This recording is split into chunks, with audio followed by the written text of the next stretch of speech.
Aleluia. Queridos, a paz do Senhor. Amém, irmãos. Atos dos Apóstolos, capítulo de número 12. Atos, capítulo 12. Vamos ler a partir do parágrafo de número 1. Aleluia. Atos 12, o verso é o de número 1. Enquanto você localiza o texto, quero glorificar a Deus por esta oportunidade de poder retornar a esta casa para glorificar e engrandecer o nome do Senhor juntamente com os irmãos. Deus seja louvado pela direção desse culto. Deus seja louvado pelo diácono Edson. Obrigado, tá? Pelo carinho. Toda vez que nos recebe com tanta honra. Deus abençoe a vida de vocês, tá bom? Ao profeta que está dirigindo, Deus abençoe a vida de vocês. Aos amigos que aqui estão, Deus possa abençoar a todos. Diácono Adalto, Deus abençoe sua vida, tá? Como eu precisava receber de Deus. Deus abençoe. Queridos, Deus falou muito conosco aqui nesse lugar, porém eu creio que Deus tem algo para permanecer falando com a gente aqui nessa noite, amém? Estamos com a garganta um pouquinho debilitada. Se a gente parar um pouquinho para tossir, você dá glória, tá bom? Amém. Quantos acharam o texto, digam glória a Deus. Diz assim a palavra do Senhor. Ora, naquele tempo o rei Herodes estendeu as mãos sobre alguns da igreja para os maltratar. E matou Tiago, irmão de João, à espada.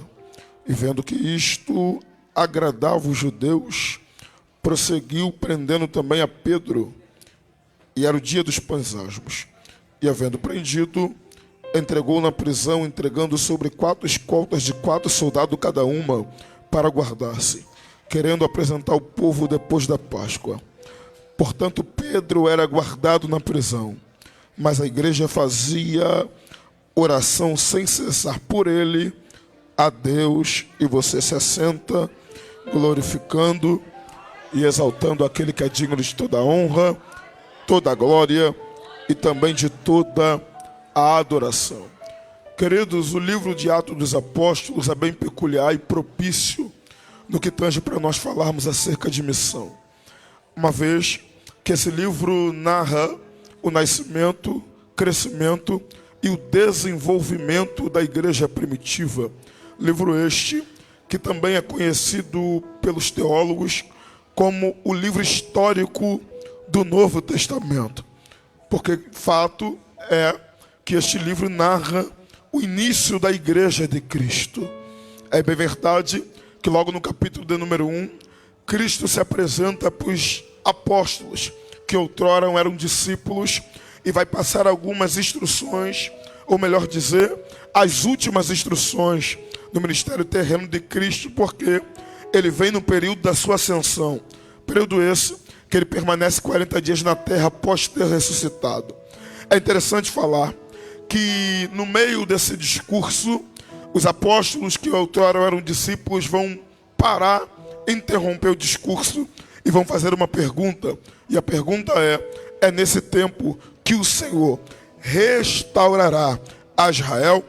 Cristo vai dizer, sobre tempos e épocas não competem vocês saber, mas vocês receberão poder, porque descerá sobre vós o Espírito Santo, e vós serão minhas testemunhas, tanto em Jerusalém, na Judeia, em Samaria e até os confins da terra.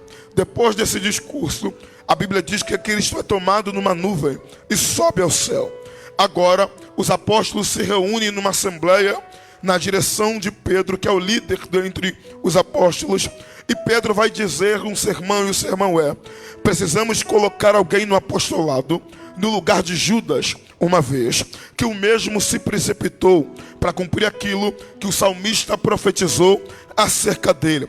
Porém, nesse sermão, Pedro é rigoroso, e ele vai dizer, não pode ser qualquer um, tem que ser alguém que acompanhou a Cristo, desde o batismo de João até esse período de Cristo ser levado às alturas. No meio dessa assembleia vão citar 2 nomes. O primeiro, José Barsabás o Justo, e o segundo, Matias. Isso mexe com a minha alma, porque se você observar os 4 evangelhos de Cristo, você não vai ouvir o nome José Barsabás o Justo, você não vai ouvir o nome Matias, mas foram dois homens que acompanharam a Cristo desde o batismo de João até ver Cristo ser levado às alturas. Cá para nós, gente, ninguém sabe quem é, o nome não aparece, mas tem história para contar, que andou com Jesus. Pregador, não entendi.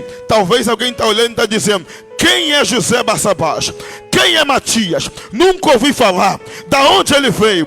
Quem ele é? Que missão que ele fez? Mas alguém está dizendo: são dois homens que acompanharam a Cristo desde o batismo de João até ver Cristo ser levado às alturas. Pregador, eu não entendi, porque melhor do que ter nome exposto na missão é ter história para contar que andou com ele no campo. Olhe para cá, enquanto tem gente preparada, aleluia, preocupada em ter nome aparecendo, em ter nome exposto, tem gente fazendo missão no anonimato e colecionando história. Eu estou pregando para alguém que não está preocupado em ter o nome exposto no cartaz, mas está preocupado em ter o nome escrito no livro da vida. Porque não é o nome que tem que aparecer, mas tem que ter história. Você imagina alguém olhando e dizendo: calma aí, quem é você? Eu nunca vi teu nome na história. Quem é você? Eu nunca vi tua foto no cartaz.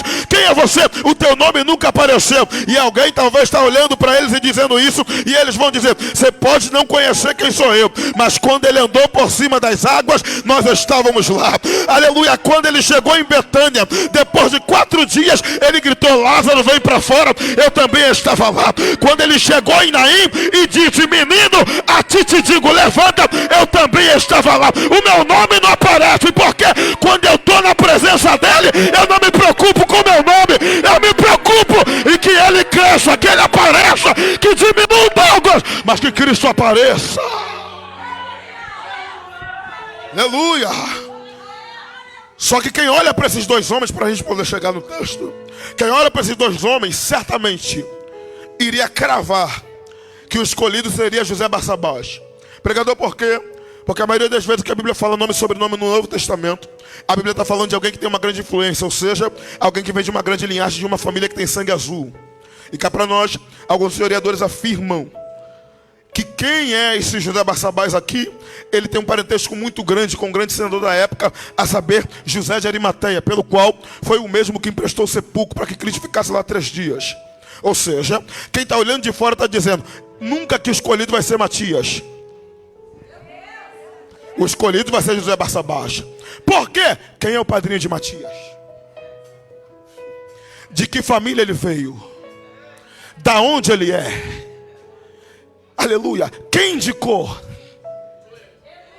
Qual assessoria que ele veio? Eu estou falando de começo de obra, gente. Quem não quer começar uma obra tendo um empresário para investir? Pedro poderia muito bem olhar e dizer: a obra vai ser tratada por amizade, sim, porque já que ele tem, ele vai investir na obra e a obra vai crescer mais rápido. Mas Pedro entendeu uma coisa: quem me chamou não foi influência, quem me chamou não foi dinheiro, quem me chamou não foi assessoria, quem me chamou não foi padrinho. Pedro entendeu o quê? Ele entendeu quem chamou ele. Porque quem chamou Pedro pegou o pior dia da vida dele, aonde ele ficou a madrugada toda e nem peixinho de aquário ele pegou. Mas ele entrou no barco de Pedro e disse assim: ó, pode voltar lá e joga a rede, porque não é sobre você, é sobre a minha palavra. Então Pedro entende uma coisa: obra de Deus não é feita por amizade, obra de Deus é feita por chamada. E olhe para cá, missionário não é levantado por amizade, missionário é levantado por chamada. E eu vou dizer isso aqui, tem gente que precisa entender, aleluia, a missão não é passeio, aleluia, a missão não é hotel luxuoso, missão não é avião para lá e para cá. O que é a missão, pregador? É aquilo que ele falou para Salmo, aleluia, vai lá, porque para mim é vaso escolhido. Para quê? Avião para lá e para cá, hotel para lá e para cá? Não, para, aleluia, para descer pelo meu.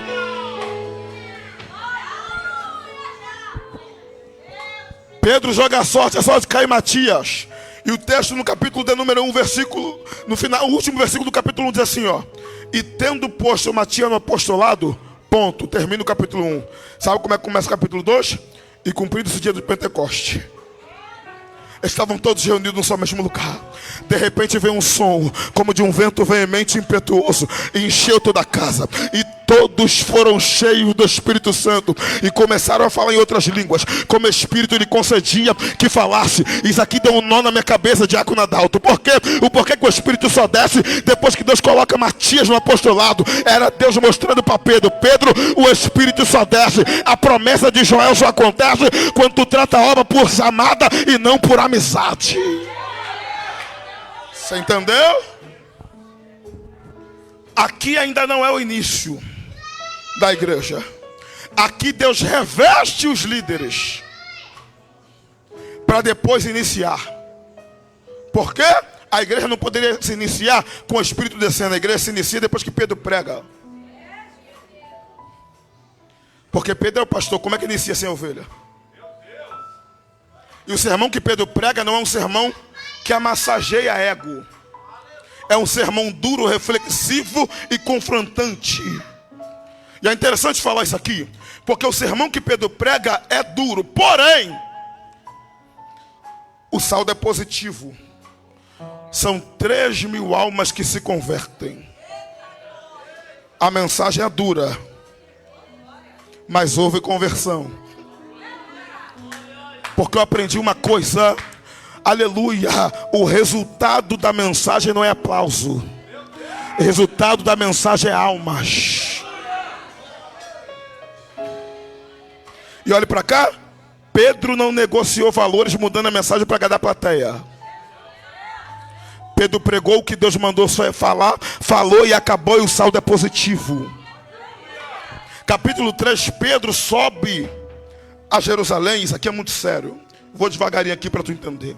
Subindo a Jerusalém, Pedro junto com João, creio eu que para agradecer. Só que eles estão passando próximo à Porta Formosa. E a Bíblia diz que é colocado um paralítico na Porta Formosa, a fim de mendigar. Perceba que quem coloca esse paralítico na Porta Formosa é inteligente, é estratégico, manipulador. Pregador por quê? Porque sabia que dentro das 12 portas do templo de Jerusalém, a Porta Formosa ficava mais perto da casa do tesouro, ou seja, do gasofilaço. Sabia-se que quem estava entrando pela Porta Formosa, duas coisas iria fazer: ou iria ofertar,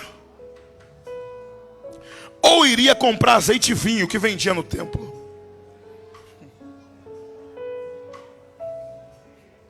Porque a lógica aqui do texto, sabe qual é? Quem está vazio, sobe para o templo para encher. E por que alguém coloca o paralítico na Porta Formosa para mendigar? É porque ele entendia, quem vai passar está vazio. E quem está vazio, está acostumado a dar esmola. Só que a diferença está aqui. Quem está subindo para Jerusalém não está vazio. Quem sobe para Jerusalém está cheio. E a história muda. Porque crente cheio não aceita dar esmola. Quer ver a diferença de um crente vazio para o crente cheio no culto? O crente vazio chega aqui dizendo: se arrepiar eu dou glória, se eu sentir eu dou glória, aleluia. E o crente cheio: deixa o Flamengo perder para lá, eu vou para o culto da glória a Deus.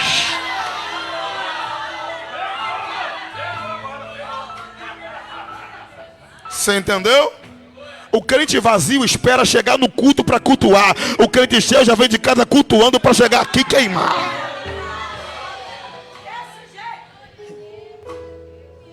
Tem algo muito sério aqui. Porque o paralítico não está dentro do templo. Ele está à porta do templo do lado de fora. Pregador, por quê? Por causa da religiosidade dos judeus. Porque a religiosidade dos judeus não permite que alguém com deficiência física nenhuma entre no templo. E aqui é o problema da religiosidade. Qual o problema, pregador? Coloca para fora quem deveria estar dentro.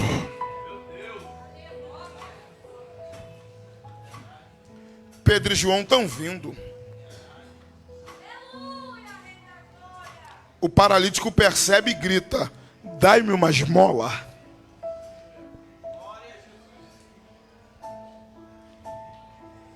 Olha o que Pedro diz: olhe para nós. Você não tem noção da profundidade disso aqui. Porque as pessoas que tinham deficiência física era tratado com um preconceito muito grande entre a sociedade judaica, a ponto de serem considerados cães mortos. Ou seja, não olhava no olho de alguém, sempre de cabeça baixa. Mas olha a primeira coisa que Pedro fala para ele: olhe para... Ou seja, se a religião te colocou de cabeça para baixo, a graça através da missão levanta a tua cabeça. Olhe para nós. Aí Pedro grita: prata eu não tenho, ouro também não, mas o que eu tenho, isso eu te dou. Em nome de Jesus, levanta aí.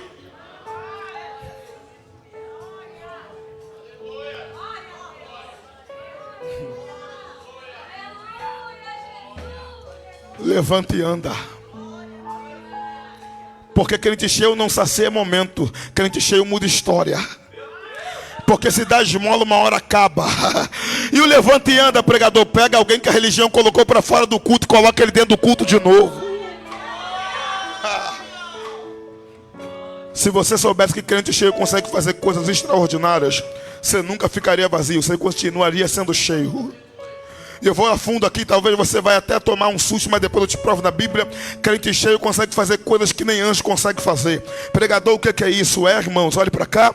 Capítulo de número 6 do livro do profeta Isaías. A Bíblia diz que ele tem uma visão. No ano que morreu o rei Uzias, eu vi o Senhor assentado em um alto sublime trono. Aleluia, serafins voavam ao redor do trono, dizendo uns aos outros: Santo, Santo, Santo é o Senhor dos exércitos. Toda a terra está cheia da sua glória. Olhe para cá. Se a graça deles foi manifestada aqui, só da gente dizer santo, você imagina no céu. Os serafins, eles não cantam olhando, aleluia, para o trono, canta um para o outro: é santo, santo, santo, santo, santo, santo, santo. Só que isso aqui mexe comigo, porque esse clima de adoração não faz Deus levantar do trono, ele continua sentado no trono. Mas a Bíblia diz que existia um homem por nome de Estevão, diácono, cheio de Deus. Esse homem pregou a palavra, e alguém está tentando deturpar a palavra que ele pregou e está falando que é blasfêmia. E alguém vai dizer: já que eu não gosto de ouvir a verdade, vamos matar quem prega. Pega a pedra, vamos matar Estevão. E a Bíblia diz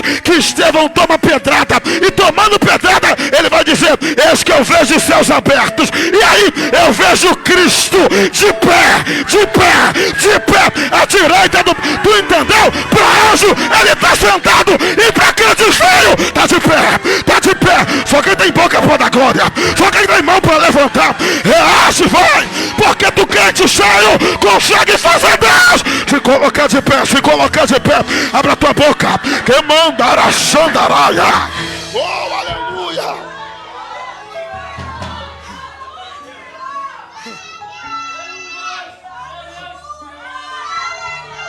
Aleluia. Oh, glória a Deus. Eu quero continuar pregando, mas tem uma graça que nos envolve aqui. Tem uma presença de Deus aqui, e Deus está dizendo para alguém: aleluia, a terra está dando pedrada, mas o céu está aberto. Alguém está se levantando, mas o céu está aberto. E quem está focado na missão não olha para a terra, olha para o céu, olha para o céu, olha para o céu, olha para... Aleluia. Jesus. Aqui é o período que começa a perseguição da igreja. Porque quem não faz sempre se levanta contra alguém que está fazendo diferente. E também é o período que Deus está dando crescimento à igreja. Pregador, me deu um nó. Como é que pode? Se afirma que é o período que Deus está, aleluia, permitindo a perseguição vir, mas também tu afirma que é o mesmo período que a igreja está crescendo. Você achou que o crescimento era o quê? Tapinha nas costas? Você achou que o crescimento era o quê? Você pregar e alguém falar que você é bênção? Você achou que o crescimento era o quê? Você pregar e tudo ficar bem? Crescimento é isso aí mesmo, gente.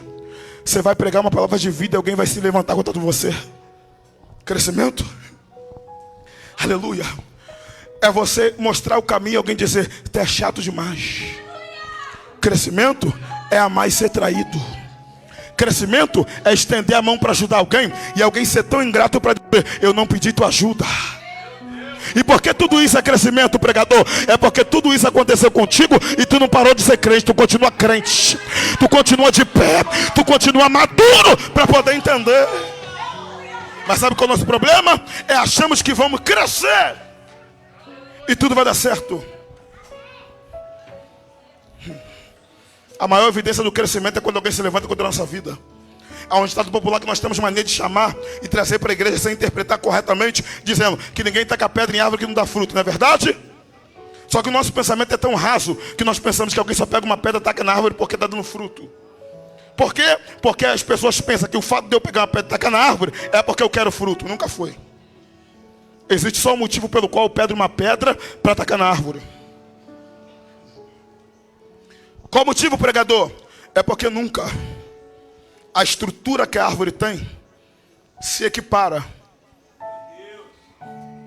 à minha estatura.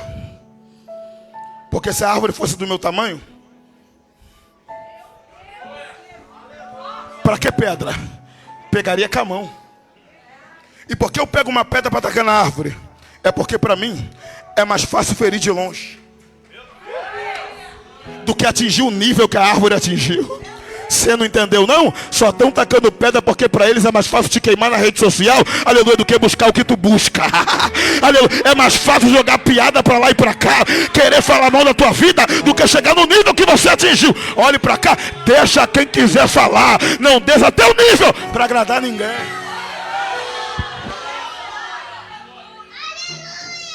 Deixa eu correr, a igreja vai crescendo.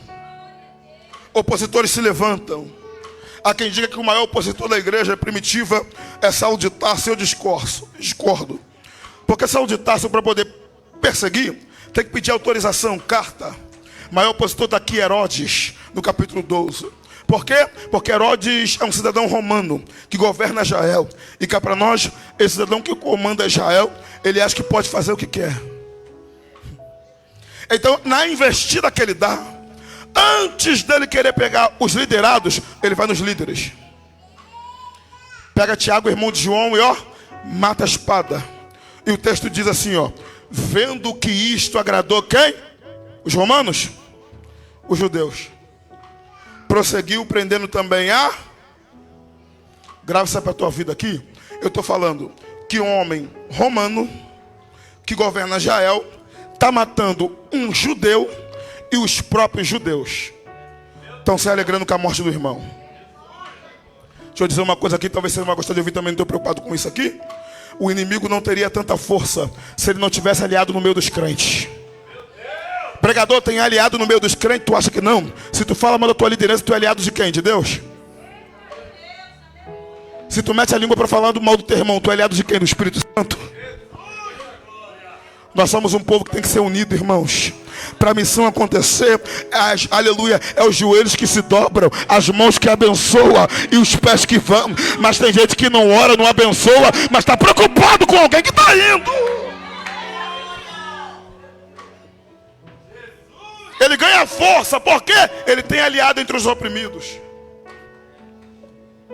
E quando ele pega força, ele não vai nos menores, ele vai logo no pastor. Ele pega Pedro, prende Pedro na Torre de Antônia. Isso aqui mexe com a minha alma. Porque ele coloca 16 soldados para tomar conta, mudar de turno para tomar conta de Pedro. Depois disso, ele prende Pedro na prisão e tem 2 soldados junto com ele. Mão presa, pés presos. Trata Pedro como alguém periculoso. Só que Herodes tinha um costume grave, isso aqui, pelo amor de Deus, para tu entender e voar dessa cadeira no final do culto. No final da palavra, olha para cá. Ele tinha um costume. Qual o costume que ele tem, pregador? Todas as vezes que ele iria prender um homem de autoridade, antes dele prender, ele tirava a capa, tirava o cinto e tirava a sandália. Pregador, porque essas 3 vestimentas simbolizam a autoridade de um homem. O que ele está falando para Pedro é: Pedro, do lado de fora tu diz levanta e anda, mas aqui dentro quem manda sou eu. Só que qual o pensamento dele? Peguei o líder, acabei com a igreja, acabei com a missão. Só que mal sabia ele que ainda que os missionários estejam padecendo no campo, toda a Assembleia de Deus Raiz tem uma irmã Maria Canelinha de Fogo que gosta de orar pelas missões. A irmã Maria, mãe de João Marcos, ela reúne uma congregação no porão da sua casa. Só que antes, grave isso aqui pelo amor de Deus, antes dela orar, ela chega na porta, pega uma chave, dá na mão de uma jovem, por nome de Rode, e diz assim, ó: toda pessoa que bater nessa porta, seja quem for, não abre, porque pode ser Herodes. Descobrir que nós estamos orando, pode entrar e matar todo mundo. E que lição que Maria me dá? Qual lição que ela te dá, pregador? Não adianta nada eu descer para orar se a porta da vigilância está aberta. Ela entendeu uma coisa: o quê? Antes de eu orar, eu tenho que trancar a porta da vigilância. Isso aqui mexe comigo, porque o pastor, o missionário Pedro, está preso. E em momento algum eu estou vendo alguém dizer assim, ó: ele que lute, a cadeira é minha. Está lá porque foi exibido, o problema é dele. Não. Eu estou vendo uma igreja dizendo: a guerra do meu líder é minha guerra. A missão da minha igreja é a minha missão. O propósito estabelecido pelo meu ministério é o meu propósito debaixo do céu. E olhe para cá, irmãos, qual é a oração? Solta Pedro. Arranca Pedro de lá. Tira Pedro daquela situação. E olhe para cá, eu nunca vi igreja que ora pela liderança mexer com a terra. Porque a igreja que ora pela liderança, ela mexe com o céu. Prove-me, pregador. A Bíblia diz que enquanto a igreja está orando, um anjo do Senhor desceu para visitar a Pedro. Lucas, quando escreve o livro de Atos, ele mexe com a minha alma, porque ele diz assim, ó, a expressão do verbo, o anjo do Senhor. Calma aí, gente. A maioria das vezes que a Bíblia fala sobre anjo, ou a Bíblia fala a hierarquia do anjo, ou o nome do anjo, e alguns textos, nome e hierarquia. Prova disso, acabamos de dizer aqui, capítulo de número 6 do livro do profeta Isaías. Quando ele vê os serafins voando ao redor do trono e dizendo uns aos outros, santo, santo, santo, ele vai dizer o quê? Serafins, ou seja, hierarquia angelical. Lucas capítulo de número 1, a partir do verso 5, conta a história de Zacarias e Isabel. Quando Zacarias entra no templo para oferecer sacrifício de incenso, o anjo desce a ponta direita do altar e diz assim, ó: fique em paz, eu vim aqui para dizer que tua mulher vai gerar um filho. Na hora Zacarias olha e diz assim, não tem como, aleluia, eu sou avançado de idade, minha esposa também, e mais, ela é estéril. O próprio anjo fala o nome dizendo assim, ó: eu sou Gabriel, que assiste tudo diante de Deus. Judas capítulo de número 1, versículo de número 9, a Bíblia diz que quando o diabo quer pegar o corpo de Moisés, olha o que o arcanjo Miguel diz, que o Senhor te repreenda. Ou seja, capítulo 6 de Isaías falou o que? Hierarquia angelical. Lucas capítulo 1 falou o que? O nome do anjo. Judas capítulo 1 versículo 9 falou nome e hierarquia. Mas quando Lucas afirma dizendo que quando a igreja orava, olha a expressão do verbo, o anjo do Senhor desceu para visitar a Pedro. Isso aqui é uma base teológica que eu vou liberar e tu vai dar glória a Deus aí com força. Olhe para cá. Todas as vezes que a Bíblia menciona o anjo do Senhor ou um anjo do Senhor, a Bíblia está falando de uma teofonia. O que é isso, pregador? Manifestação do próprio Deus na terra. Pregador, não entendi. Eu imagino a igreja orando, eu já imagino Miguel levantando a espada e dizendo, é Pedro, eu vou descer para guerrear. Eu imagino Gabriel dizendo, é Pedro, eu vou lá levar notícia de vitória. Eu imagino o serafim já reunindo dizendo, pega Atenas, vamos tirar a brasa do altar, vamos fazer um culto pentecostal naquela prisão. Só que eu imagino Deus se colocando de pé no trono e dizendo, senta Miguel, senta Gabriel, senta Serafim, porque igreja que ora pela liderança não vai ser anjo que vai descer. Quem vai descer na areia hoje sou eu vim profetizar. Hoje não desce anjo, hoje não tem varão do movimento, hoje o próprio Deus está descendo na areia e está dizendo, vai ter libertação, vai ter. Se tu reage, abre a tua boca e adora Jesus aí, vai.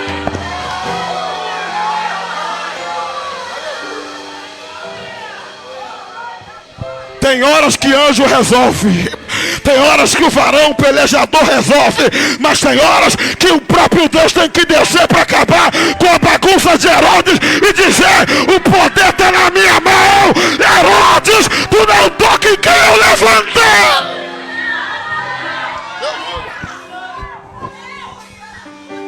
Lá vem Deus. Gente, nós moramos no Rio de Janeiro. E nós sabemos muito bem que coisas absurdas acontecem aqui. A coisa mais comum é quando alguém dá fuga para alguém, ou cavar um túnel. Ou então aconteceu o que aconteceu em Bangu esses dias, né? Tempinho atrás. Alguém faz corda com os lençóis, pula o muro e vai embora. Grava isso aqui. Só que a história revela pra gente que quando Deus desce, Deus entrou pela frente.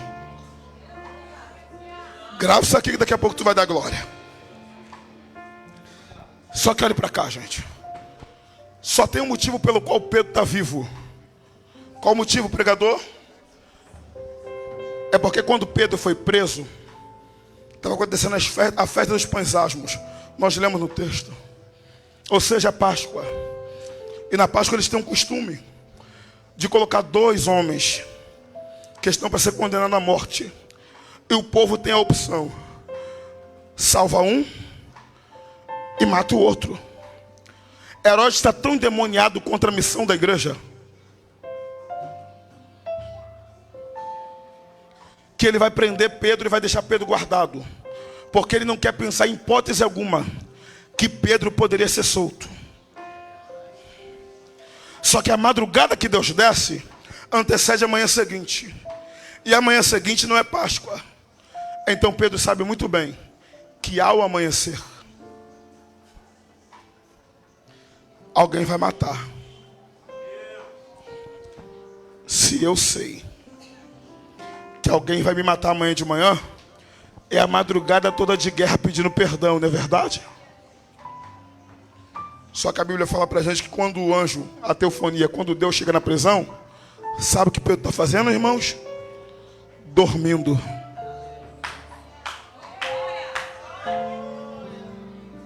Como eu vou ter tranquilidade para dormir, sabendo que amanhã alguém pode me matar? Aí sabe o que Deus falou para mim? Quem entende o tamanho da promessa que carrega, descansa em qualquer ambiente. Já reparou? É por isso que ninguém consegue te entender. Marido dando trabalho, filho dando trabalho, esposa dando trabalho, filha dando trabalho, tudo difícil. Aí chega no domingo, você coloca a melhor roupa, coloca o teu terno bonito, coloca o teu salto, arruma teu cabelo e vem para o culto dizendo: caminhando eu vou para Canaã. Aí alguém olha para você e diz assim: como é que pode? Tá na prova, tá na luta, tá no deserto, mas continua adorando a Deus. É porque tu entende, o marido tá no bar, mas está vivo, e enquanto a vida ainda há esperança. Eu sei o tamanho da promessa que eu carrego.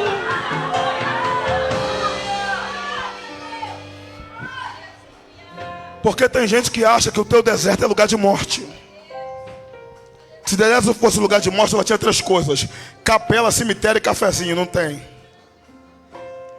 E eu vou dizer uma coisa: o deserto que Deus te coloca não é para te matar. O deserto que Deus te coloca é para te fazer descansar. Que é isso, pregador? É. Certa feita Deus vai tirar o povo de Israel de dentro do Egito. 2 caminhos Deus tinha para tirar o povo. O primeiro, caminho dos filisteus, terra dos filisteus, caminho mais curto por sinal, e o segundo, deserto. Por que Deus não leva o povo de Israel pelo caminho dos filisteus, pregador? É simples, porque Deus conhecia quem estava tirando do Egito e sabia que na primeira guerra poderia voltar para trás, porque infelizmente é assim. Tem gente que na primeira guerra já quer voltar para o mundão, né? Mas desse aqui para outro dia. Deus leva o povo para o caminho do deserto. Chega lá e talvez alguém está olhando e dizendo: levou para o deserto para morrer cansado, levou para o deserto para poder morrer de frio. Porque de dia um calor exaustivo, à noite um frio terrível. Mas a Bíblia diz que durante o dia Deus era a coluna de nuvem. Pregador, o que a coluna de nuvem faz no calor? Primeira coisa, dá sombra. Aleluia. Pregador, e o que tem a ver sombra com descanso? Você nunca leu o Salmo 91? Aquele que habita no esconderijo do Altíssimo, a sombra do Onipotente descansa. Para de crise. Deus te levou para o deserto para tu voltar a fazer a tua unha, voltar a fazer teu cabelo, parar de preocupar com a vida alheia e se preocupar com aquilo que Deus tem para tua vida. descansa.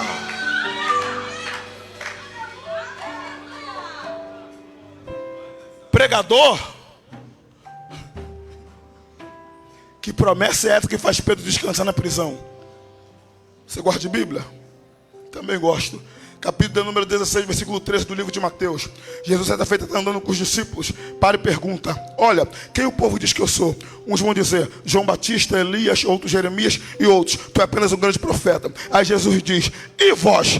Quem dizes que eu sou? Todo mundo em silêncio. Se levanta um homem por nome de Simão Barjonas, meio afoito, sabe? Meio durão. Ele olha e diz assim, ó: verdadeiramente tu és o Cristo, o Filho do Deus Altíssimo. Jesus olha para ele e diz assim, ó: bem-aventurado é tu, Simão Barjonas, porque não foi carne nem sangue que te revelaste, mas foi o meu Pai que está no céu. Te digo mais, não se chamarás mais Simão Barjonas, se chamarás Pedro. E aí, sobre essa pedra eu edificarei a minha igreja. E que profecia que ele tem, que promessa que ele tem, pregador? Está aqui: e as portas do inferno não prevalecerão contra ela. E as portas do inferno não prevalecerão contra ela. Pregador, porque Pedro dorme na prisão? É porque ele entende: se nem a porta do inferno vai prevalecer, que dirá essa portinha de ferro que Herodes fechou? Eu vou descansar, eu tenho promessa.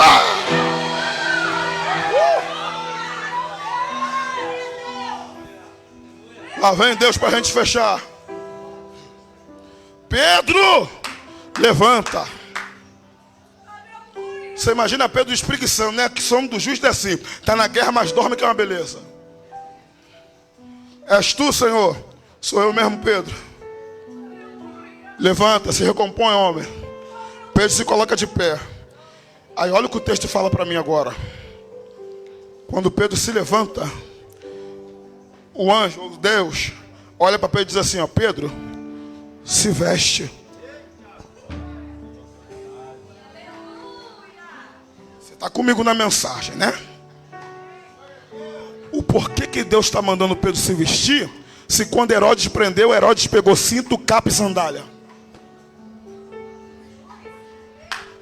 Agora você entendeu porque Deus não cavou buraco no chão para tirar Pedro de lá, né? Você entendeu porque Deus não pulou o muro fazendo cordinha de lençol para poder arrancar Pedro. Agora você entendeu porque Deus entrou pela frente. Pregador, por que Deus entrou pela frente? É porque antes de visitar Pedro, ele foi lá em Herodes: me dá a capa, me dá o cinto, eu também quero a sandália. Em outras palavras, a autoridade que eu dei para Pedro, a terra não tira. A autoridade que eu dei para Pedro, Herodes não rouba. Eu quero profetizar: o marido é teu, a pombagira não vai tomar. O projeto é teu, o diabo não vai travar. Deus desceu hoje na areia para dizer: eu te devolvo autoridade. Autoridade, recebe autoridade. Recebe autoridade, recebe autoridade. O diabo não toma, o diabo não toca. Ele não tem nem a chave da casa dele. Vai ter a tua família. Deus está dizendo: a autoridade está sendo devolvida para tua casa, para tua família, para o teu ministério. Receba a autoridade.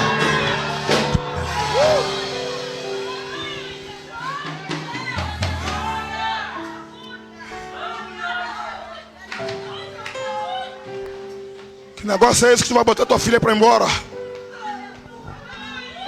Que negócio é esse que o teu marido vai embora de casa? Deus te deu autoridade, mulher de Deus. Deus te deu autoridade, homem de Deus. Não é os seus parentes que vão bater em retirada, é o demônio que usa ele, que vai ter que carregar as malas para ir embora. Porque Deus está devolvendo autoridade. Toma a capa, toma o cinto, toma a sandália. Autoridade. Eu vou dar 10 segundinhos para tudo agora, vai. Autoridade de Deus.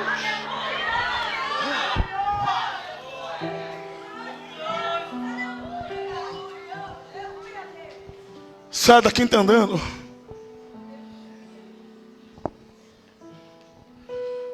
Que o diabo não tem poder de tocar naquilo que é teu e tomar. Quem te chamou te garante.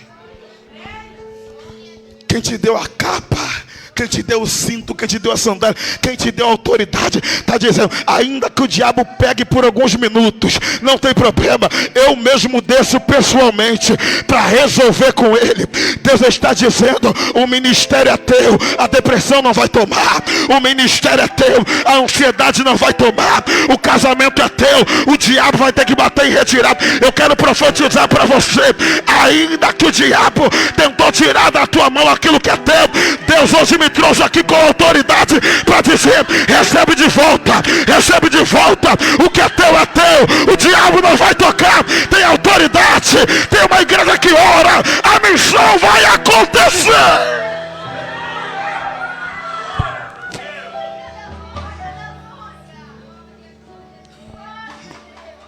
Eles se levantam,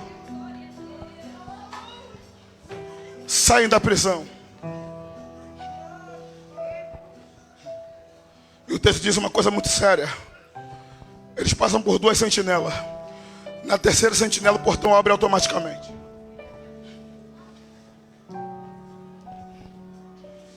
Como é que pode o portão de ferro abrir automaticamente, gente? O pregador está forçando demais porque eu vou no shopping e a porta abre automaticamente por causa do sensor de calor. Não é não, gente. A porta não abre por causa do sensor de calor. A porta abre por causa do sensor de presença. Porque quem tem presença não força a maçaneta. Quem tem presença, ele chega com Deus e a porta abre.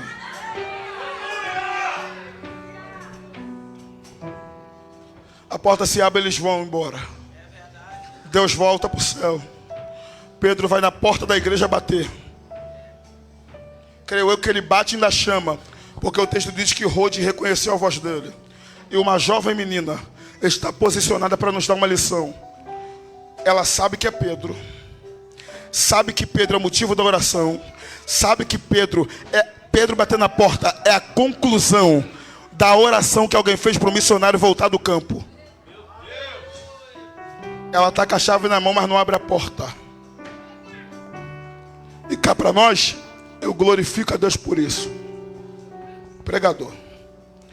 Ela sabe que é Pedro. Ouviu que é Pedro. Pedro é a resposta da missão. É o missionário que voltou do campo trazendo boa nova. E tu tem a cara de pau, a coragem de dizer que você glorifica a Deus por ela não ter abrido a porta? Claro que sim. Porque Roger me deu uma lição. Não só para jovem, mas para toda a nossa geração. Qual lição, pregador? O fato de eu ver Pedro. A alegria de eu estar com Pedro não pode ser maior do que a obediência que eu tenho que prestar para a minha liderança. A base do ministério bem sucedido é a obediência. Não se empolgue. Felicidade momentânea não pode quebrar o teu princípio de obediência.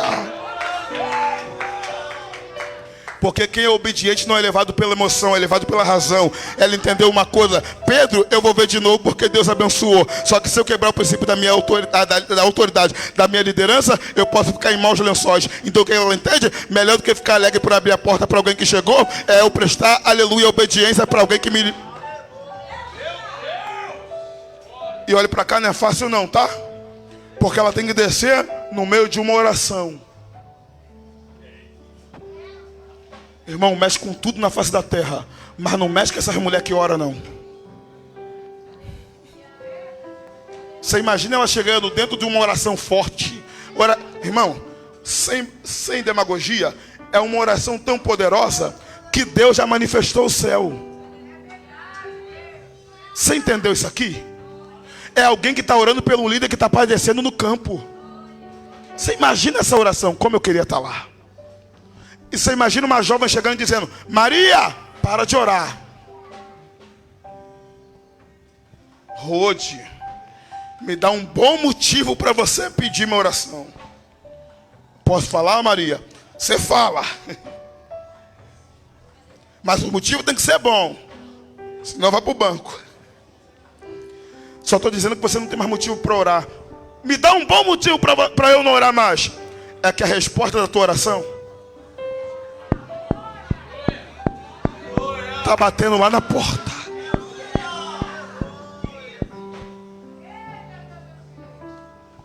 Maria sobe, abre a porta, recebe Pedro. A missão foi concluída. Tudo aconteceu. Mas a glória é de Deus. A honra é de Deus. Só que tem uma coisa aqui. Quem libertou Pedro foi Deus, sim ou não? Quem chamou Deus? Você entendeu que o missionário não faz missão sozinho? Você entendeu que para ele ir tem que alguém cobrir na oração? E sabe o que é lindo? É que quando o missionário volta, ele não volta dizendo, aleluia, eu venci Herodes, eu sou, eu posso, eu consigo. Não, ele volta alegre dizendo, Deus abençoou, por causa da oração de vocês, deu tudo certo. Porque não é sobre individualismo. Aleluia, eu volto a dizer, aleluia, a missão é isso. Joelho de quem ora, mão de quem abençoa e pés daquele que vão. Só que quando a igreja se entende que tem que se unir, a missão é concretizada com sucesso. E eu termino agora minha participação. A igreja orou, o missionário foi, mas a glória não é de um nem de outro. A glória de Deus. Aprende uma coisa, Deus nos compara, eu vou dizer isso aqui, vou usar um termo, Deus compara o missionário como uma flecha que foi tirada de dentro da aljava. O que é a aljava? Uma bolsa que fica atrás. E é interessante que quem escolhe a bolsa, quem escolhe a flecha que está na aljava, não é a flecha, é o arqueiro. E ele nem olha para quem está pegando. Ele não quer saber se prega muito, se canta muito, se tem uma boa depois. Não, ele pega quem ele quer e usa quem ele quer e acabou. Pegando a flecha, o que ele faz? Coloca no arco. Solta, acerta o foco, sim ou não?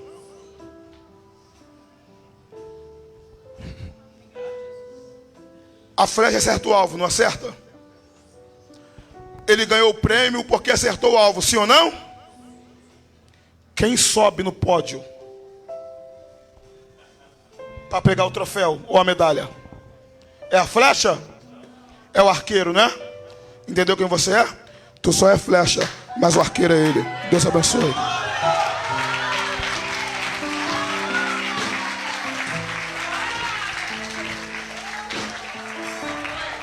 Irmã, irmãos, vamos ficar de pé. Bíblia, irmãos. Que Deus te conserve, meu amigo. Bíblia. Glória a Deus. Deus não fala com paredes, irmãos. Deus não fala com paredes. Deus abençoe a vida do evangelista Douglas, sua casa. Que Deus alastre seu ministério em nome de Jesus. Os irmãos querem que ele volte, amém? Amém, amém, irmãos? Amém. Deus abençoe. Aplaude a Jesus pela vida dele.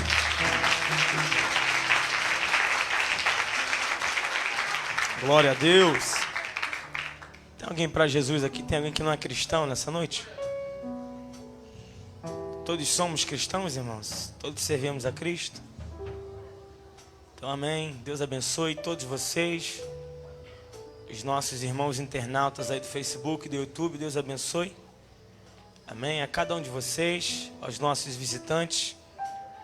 Eu quero desde já falar aos irmãos. Nós estamos aí, finalizamos um trimestre na manhã de hoje. Contudo, no próximo domingo, sobre a nossa escola bíblica dominical, nós iniciaremos aqui um novo trimestre. Os irmãos sabem que cada trimestre é uma nova revista, uma nova temática. Com isso nós já estamos aí,